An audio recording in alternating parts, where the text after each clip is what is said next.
بسم اللہ الرحمن الرحیم۔ السلام علیکم ورحمۃ اللہ وبرکاتہ۔ رمضان کے حوالے سے گفتگو چل رہی تھی، اس میں ایک آج کا جو ہمارا عنوان ہے بہت اہم بھی ہے، اور یہ ہمارا آج کا عنوان ایسا ہے جس میں ہمارا اکثر بڑے لڑائی جھگڑے اور بڑے اس طرح مناظرے بھی چلتے رہتے ہیں۔ ہمارا یہاں پہ اس عنوان کو لانے کا صرف مقصد یہ ہے کہ ہمیں مختصر وقت میں صحیح بات ہمیں واضح ہو جائے، اور تاکہ ہم ان فسادات سے اور ان لڑائیوں سے نکل کے ایک صحیح پلیٹ فارم پہ آ کے دین کو ہم سمجھ سکیں۔ اس حوالے سے آج کا جو ہمارا عنوان ہے وہ تراویح ہے۔ اس میں دو تین باتیں ہم ذکر کریں گے۔ ایک تو تراویح کی شرعی حیثیت کیا ہے، یہ نفل نماز ہے یہ سنت ہے۔ دوسری چیز کریں گے کہ اس کی رکعات کتنی ہیں، اور اس کی مشروعیت کے حوالے سے ہم گفتگو کریں گے۔ رمضان اور تراویح کا تعلق ایسا ہے کہ جہاں بھی روزے کا ذکر ہے وہاں پہ قیام اللیل کا ذکر ہے، جس کو آج ہم تراویح ہمارے ہاں معاشرے میں تراویح کے نام سے مشہور ہے، یہ اصل میں قیام اللیل ہے، اور احادیث میں بھی اس کو قیام اللیل ہی کہا گیا ہے۔ خود جناب نبی اکرم صلی اللہ علیہ وسلم نے 3 دن جماعت کے ساتھ اس کا اہتمام فرمایا، اور چوتھے دن پھر اس پہ تھوڑی ناراضگی کیا کہ جب صحابہ سارے جمع ہو گئے، اور اس کی علت اور وجہ یہ بتائی کہ مجھے اس چیز کا خوف ہے کہیں یہ میرے اہتمام کو دیکھ کے اس کو فرض نہ کر دیا جائے۔ تو امت پہ اس خوف سے کہ اس کو فرض نہ کر دیا جائے، اس لیے آپ علیہ السلام نے اس اہتمام کو چھوڑ دیا۔ یہاں پہ جو ایک اشکال بھی بعض حضرات کی طرف سے ہوتا ہے کہ بخاری شریف کی جو روایت ہے حضرت اماں عائشہ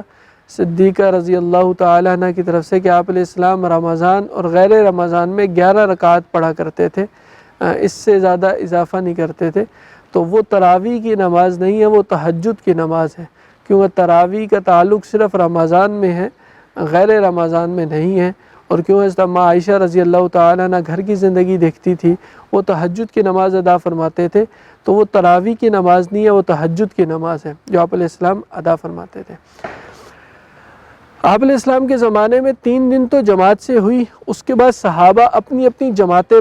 کراتے تھے تراویح کی، کچھ صحابہ انفرادی اپنی ادا کرتے تھے۔ حضرت ابوبکر صدیق رضی اللہ تعالیٰ عنہ کا جو زمانہ تھا وہ بھی اس طرح کا تھا کہ اس میں کئی فتنے ایک دم اٹھ گئے تھے، ارتداد کی طرف لوگ چلے گئے تھے، تو اسی طرح انفرادی ترتیب چلتی رہی۔ حضرت عمر رضی اللہ تعالیٰ عنہ کے زمانے میں جب حکومت باقاعدہ قائم ہوگی، یہ فتوحات ہو گئی،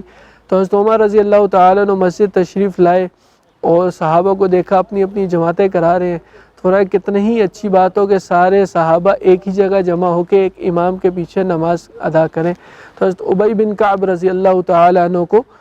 تراویح کے لیے امام بنایا اور سارے صحابہ کو اس پر جمع کیا۔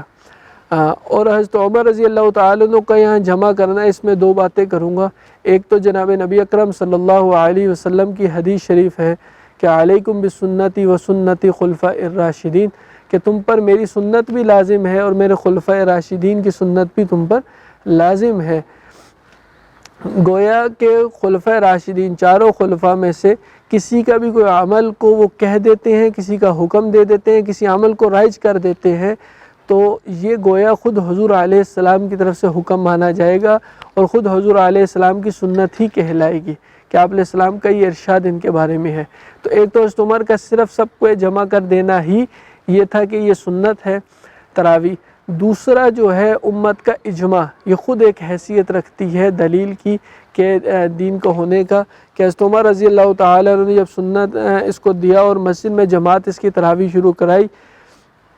تو اس وقت جتنے بھی صحابہ موجود تھے، جتنے بھی تابعین موجود تھے، ان میں سے کوئی ایک آدمی ایسا نہیں ملتا جنہوں نے اختلاف کیا ہو، کوئی محدثین میں سے کوئی ایسا نہیں ملتا جنہوں نے اس پہ اختلاف کیا ہو کہ تراویح 20 رکعت تراویح کی نماز سنت نہیں ہے، بلکہ سب نے اس وقت کا اجماع ہوا، تمام صحابہ، تمام تابعین، سب کا اس چیز پہ اجماع ہوا کہ تراویح کی نماز ایک ساتھ جماعت کے ساتھ ہوگی۔ پھر جو 20 رکعت ہے اس پہ بھی چاروں ائمہ کا اتفاق ہے۔ امام مالک رحمۃ اللہ علیہ سے 2 روایتیں ملتی ہیں، ایک روایت تو ان کی کچھ 36 اور اس طرح کم و پیش رکعات ملتی ہیں کہ اتنی رکعت تراویح کی ہیں، لیکن اس میں بھی ان کا جو دوسرا قول ہے جس پہ وہ فتویٰ ہے ان کا، وہ بھی 20 رکعت تراویح کا ہی ہے۔ تو جب سارے صحابہ کا اور امت کا اس پہ اجماع رہا ہے، اور صدیوں بھر اسی پہ ہی اجماع چلتا ہے کہ 20 رکعت تراویح، اس میں ائمہ کا بھی ہے کہ حضرت عمر رضی اللہ تعالیٰ عنہ نے 20 رکعت تراویح شروع کی تھی۔ حضرت امام اعظم امام ابو حنیفہ رحمۃ اللہ علیہ سے کسی نے تراویح کے حوالے سے سوال کیا کہ آپ کے حوالے سے تراویح کی حیثیت کیا ہے اور تراویح کتنی رکعات ہے؟ تو ابو حنیفہ رحمۃ اللہ علیہ نے جواب دیا تھا کہ میں حضرت عمر رضی اللہ تعالیٰ عنہ کو بدعتی نہیں سمجھتا۔ گویا کیا مطلب تھا کہ آپ تک اگر کوئی حدیث نہیں پہنچی تو صحابہ تو حضور کا زمانہ دیکھنے والے تھے، وہ ہم سے زیادہ دین کو سمجھنے والے تھے، ہم سے زیادہ دین کو جاننے والے تھے، اور ہمیں تو واسطوں سے، کئی سو واسطوں سے دین کی احادیث پہنچی ہیں۔ انہوں نے تو حضور کے گھر بیٹھ کے دین حاصل کیا، مسجد نبوی سے دین حاصل کیا۔ تو ایک چیز کو ساری صحابہ کی جماعت سمجھی ہے، سارے صحابہ کی جماعت سمجھی ہے، تو ہم کیسے کہہ سکتے ہیں کہ ان کی سمجھ غلط تھی اور معاذ اللہ ہماری سمجھ ٹھیک تھی؟ تو یہ چیز صحابہ کے زمانے سے چلتے آ رہی ہے کہ ایک تو تراویح جماعت کے ساتھ ادا کرنا یہ سنت موقدہ، یہ نفل نماز نہیں ہے۔ جو نفل ہے وہ تہجد کی نماز ہے، وہ مزید نوافل ہے علیحدہ، وہ سارے نوافل ہیں، ان کا انفرادی علیحدہ سے ثواب ہے۔ تراویح صرف رمضان کے ساتھ خاص ہے، ایسی خاص ہے کہ 29 روزے تھے، 30ویں روزے کی آپ تراویح پڑھ رہے ہیں، 10 تراویحوں کے بعد چاند نظر آ گیا، اب آپ آگے 11ویں رکعت کے لیے کھڑے نہیں ہوں گے، کیونکہ یہ خاصیت صرف رمضان کے اندر تھی۔ تو اس لیے تراویح ایک تو نفل نماز نہیں، سنت مؤکدہ ہے، اور دوسری یہ 20 رکعات ہے جو حضرت عمر رضی اللہ تعالیٰ عنہ نے شروع کی تھی۔ پھر حضرت عثمان رضی اللہ تعالیٰ عنہ کے زمانے میں ختم قرآن پہ دعا بھی شروع ہوگی، جس طرح ہمارے یہاں رائج ہے۔ اللہ تعالیٰ ہم سب کو رمضان کی قدر نصیب فرمائے، رمضان کی صحیح حق ادا کر سکے، اور پہلے دن سے آخری دن تک ہم تراویح کا اہتمام کریں۔ اللہ تعالیٰ ہمیں توفیق عطا فرمائے۔ السلام علیکم ورحمۃ اللہ وبرکاتہ۔